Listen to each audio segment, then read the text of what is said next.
Nah, karena sekarang ini sudah bukan hal yang rahasia lagi. Saya akan menerangkan sesuatu yang sudah terbuka di umum. Iya. Itu batasannya. Iya. Batasannya. Jadi mendidik sesuatu dalam diri ini di mana akal tidak berdaya di situ.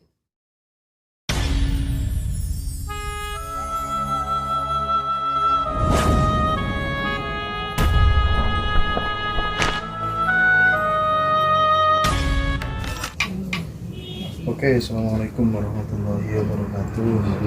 Selamat sore kawan-kawan semuanya, seluruh pemirsa Ciloso. Salam rahayu, rahayu, rahayu. Rahayu. Iya. Sore hari ini saya masih bersama Mbah Gatot, beliau sesepuh yang ada di Trawas Mojokerto, guru kita semuanya. Mbah Gatot, banyak sekali pertanyaan terkait dengan ekspektasi teman-teman semuanya agar Mbah Gatot kupas tuntas tentang meditasi leluhur Jawa kuno itu yang benar seperti apa sih, terus kemudian kegunaan utamanya orang meditasi atau semedi itu sebenarnya untuk apa? Untuk kepentingan dunia, kepentingan akhirat, agar kaya, agar cerdas, agar ketemu kesejatian, atau kira-kira ada perspektif-perspektif lain, tujuan lain. Monggo, ini tolong dikupas agak detail Bang Gatot, karena ditunggu teman-teman. Silakan. Terima kasih. Assalamualaikum warahmatullahi wabarakatuh. Waalaikumsalam. Rahayu. Rahayu.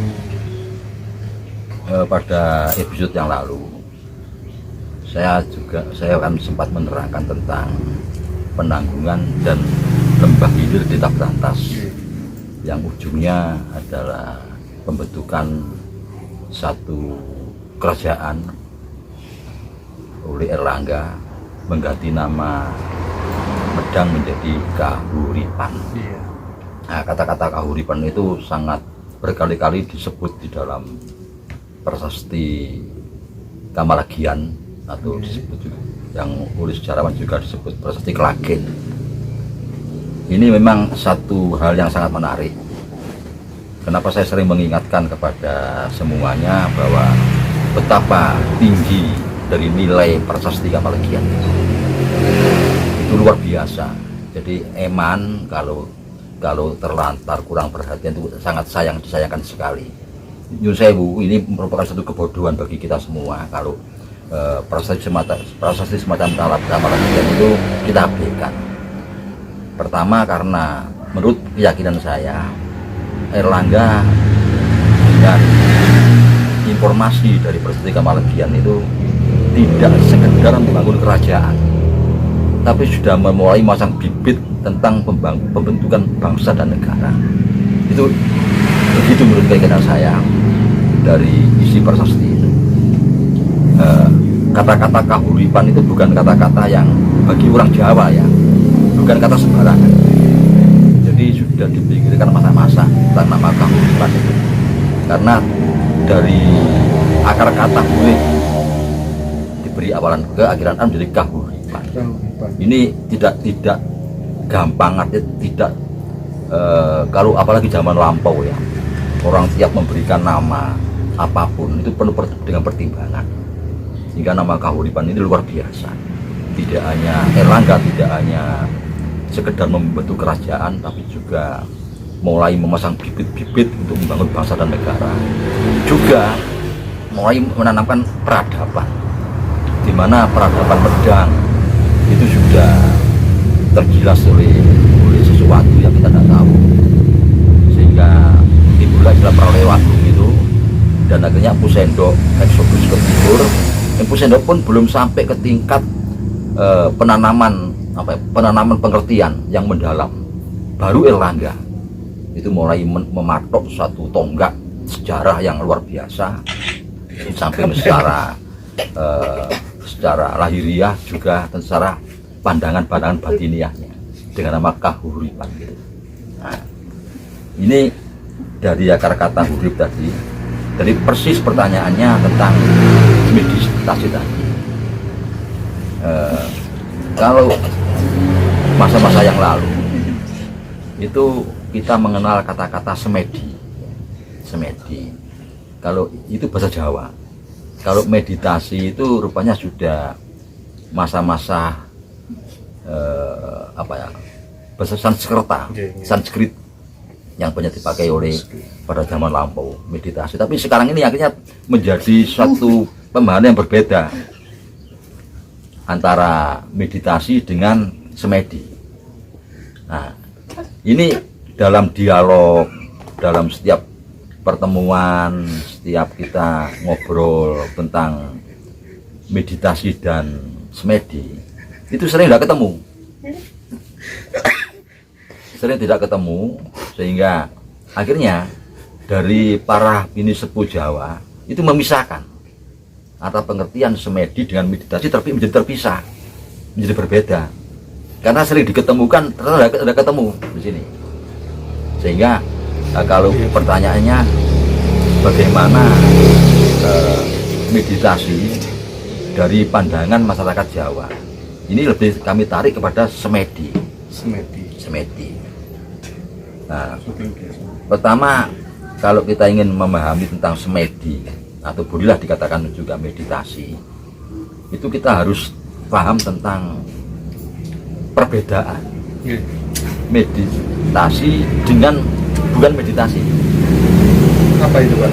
Semedi dengan bukan semedi, ini harus kita bedakan. Iya. Nah, kebanyakan orang itu merenung, dia mengatakan saya ini meditasi. Dia kontemplasi, saya ini meditasi. Dia itu diam, memikirkan sesuatu, ya dengan membaca sesuatu, dia mengatakan dia meditasi. Nah, ini pandangan orang Jawa enggak begitu. Nah, sekarang contoh yang dasar aja ya.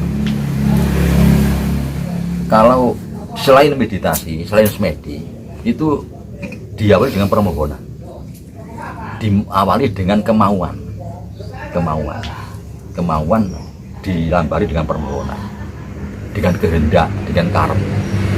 Tapi semedi tidak, tanpa kemauan, tanpa permohonan, jadi tidak ada permohonan, tidak ada kemauan. Semedi itu salah satu. Dan kalau kita merujuk kepada paham Jawa tentang jasmani manusia, ya, nah, di dalam ilmu psikologi yang disebutkan body, mind, soul. Jadi jasad, raga ini, mind itu pikiran, soul itu perasaan. Lantas dari kalangan ahli-ahli psikologi ditambah lagi bawah sadar. Terus setelah itu tidak tahu sudah. Bawah sadar pasti membingungkan, apalagi setelah bawah sadar. Nah, di sini kalau semedi atau meditasi model Jawa ya, itu ada yang disebut dengan kanuragan, ada yang disebut dengan Joyo Kawijaya. Ini sangat berbeda. Beda-beda ya, Pak? Sangat berbeda.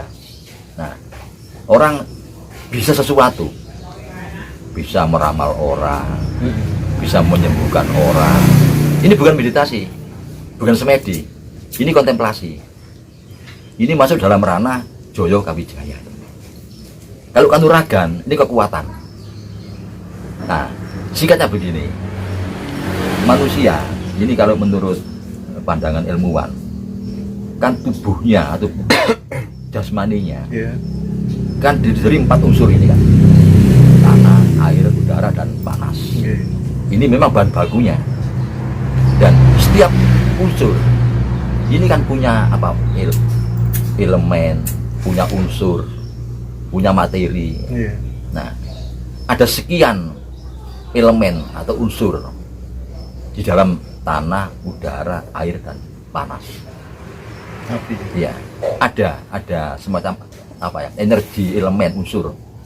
Kalau kita baca buku apa ya, ilmu fisika sekilas itu kan ada kandungan tanah itu mengandung berapa material, berapa apa mineral, berapa unsur, kan ada 90 sekian mineral kalau diketemukan oleh ilmuwan. Nah, itu air pun juga begitu, mengandung sekian mineral, sekian unsur.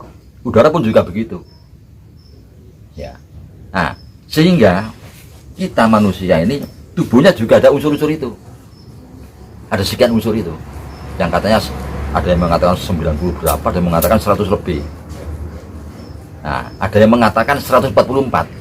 Nah, makanya kalau diringkes 4 ya, ini kalau ditarik ke ilmu pewayangan Jawa menjadi Pendowo Limo. Nah, kalau dikupas satu persatu apa saja unsur dalam tanah, dalam air, dalam udara yang masuk dalam manusia, itu menjadi Kurawa 144. Kan itu kan. Jadi antara orang yang berpegang pada 4 unsur dan berpegang pada sekian ratus unsur, iya, berhadapan, sama saja kan, Pendowo dan Kurawa. Jadi kalau disederhanakan menjadi 4 unsur dan 5 pancernya itu Krisna itu. Nah, kalau dikupas satu persatu unsur itu menjadi Kurawa 144 unsur. Itu ilmuwan sudah banyak menemukan sampai 100 lebih. Kita kandungan di tanah, unsurnya apa saja, elemennya apa saja, mineralnya apa saja, di udara, di air. Nah, cirinya kalau selain semedi, selain meditasi model Jawa, itu memanfaatkan atau memfusikan unsur-unsur itu, difusikan. Kalau untuk pengobatan unsur yang mana? Kalau untuk kanuragan misalnya, posi kuning, posi pelitung, posi atut itu ada. Brojo Musti, itu nama-nama unsur. Jadi kalau kita dengar namanya posi kuning, Brojo Musti, Brojo Dento, Brojo Lamatan, Brojo Sekil, itu nama unsur bahasa Jawa. Nah, kan itu. Kalau bahasa-bahasa Latin atau bahasa-bahasa Eropa, misalnya ada uranium, platinium, ada emas, ada nikel, itu nama Jawanya ada. Posi Pelitung, posi Atut, Sembusjo, Jasi, Sembrani, posi Mengang, itu ada. Sampai Brojo Musti, Brojo Dento, itu nama unsur itu. Unsur dari tanah atau di air atau di udara itu. Yang ada dalam diri manusia. Nama unsur itu. Nah, unsur ini dimanfaatkan, difungsikan. Ini jadilah ilmu kanuragan, jadilah ilmu Joyokawijaya. Kawaskitan, bisa melihat sesuatu yang belum terjadi, bisa menebak, bisa menyembuhkan orang. Itu memfungsikan unsur ini.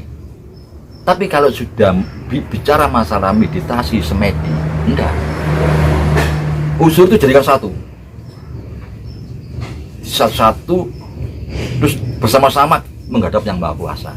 Itu bersama kontak kepada Dat Kang Maha Suci. Iya. Itu semedi. Itu garis besarnya begitu. Jadi tujuannya memang murni transenden dia ya. Nah, transenden nih. Betul. Jadi di sini ahli-ahli semedi, ahli meditasi versi Jawa ini, jadi menyebut Tuhan atau memanifestasikan itu apa ya namanya tuh, mengaplikasikan Tuhan apa? Main kita ini, pikiran kita ini tentang Tuhan. Itu yang Maha Pencipta, transenden. Transenden, Maha Pencipta, Maha segala-galanya, Maha tahu, Maha mendengar, Maha melihat. Nah, untuk apa kita mohon? Itu bagi orang yang meditasi. Beliau Maha tahu kok. Iya. Maha tahu kebutuhan kita. Apalagi transenden. Ya. Orang kenotan kita yang ngomong melebihi itu. Yang bagaimana kita tidak tahu. Karena kita yang diciptakan tidak akan tahu siapa yang menciptakan. Berarti semakin mendalam kesadaran seseorang semakin Tuhanan, melebihi dari itu. Itu berarti sudah mau minta itu aja sudah udah lama minta. Sudah, ya sudah bukan semedi lagi. Oh gitu. Bukan, sudah berubah. Fungsinya sudah berubah. Iya, karena ini ada permohonan. Nah, kalau meditasi atau semedi model Jawa ini tanpa ada permintaan, tanpa ada kesengajaan, tanpa disuruh. Nah, ini langsung. Jadi diringkas semua elemen dalam tubuh ini jadikan satu. Harus satu, tidak boleh satu pun keluar dari lingkaran ini. Tetap menghadap Yang Maha Suci. Itu Bukan berarti saya bisa, bukan ya. Iya. Bukan saya bisa, enggak. Ini begitu. Jadi pada ada sekian ratus puluh elemen unsur dalam diri kita ini, segala macam. Ini dijadikan satu langsung pada. Kalau Kanuragan Mas Joyo Wijaya ini memfungsikan unsur-unsur itu, difungsikan, terus akhirnya diperintah.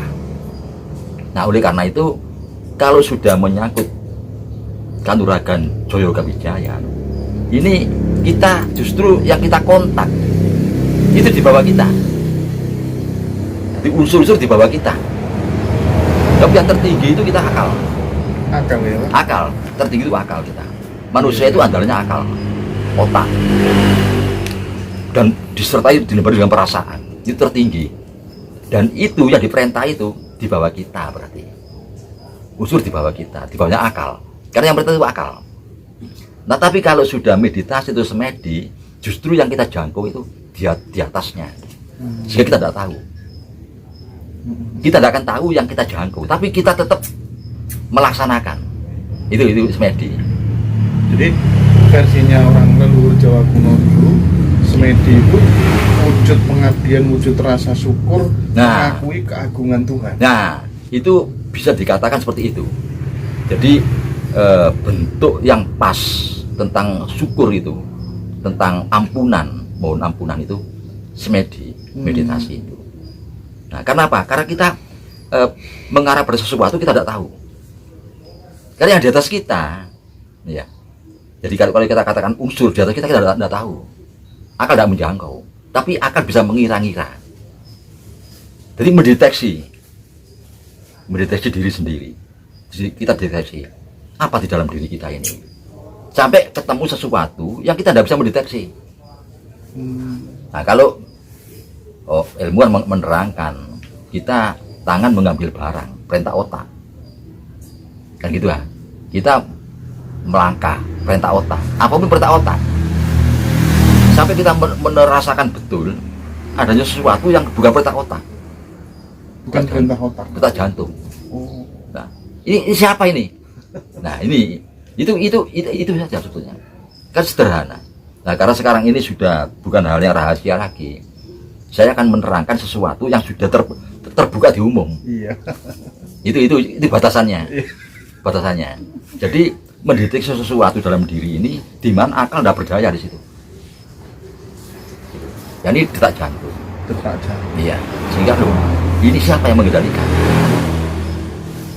Oh yang maaf, siapa yang membuat berdetak? Bukan yang mengendalikan ya. Kalau mengendalikan itu ada. Itu perintah otak. Karena kalau kita ini marah ya detaknya cepat. Kalau kita tenang detaknya teratur. Kalau kita ini kena darah tinggi, kalau kita ini kan ada untuk menenangkan detak jantung supaya normal, kita diam. Itu kan bisa. Tapi siapa yang menggerakkan? Di sini baru kita mengakui, wah, apa tidak tahu? Itu meditasi. Jadi meditasi itu kita menerangkan ketidakberdayaan kita. Iya. Ketidakberdayaan kita Keterbatasan terhadap kita. yang ada di atas kita.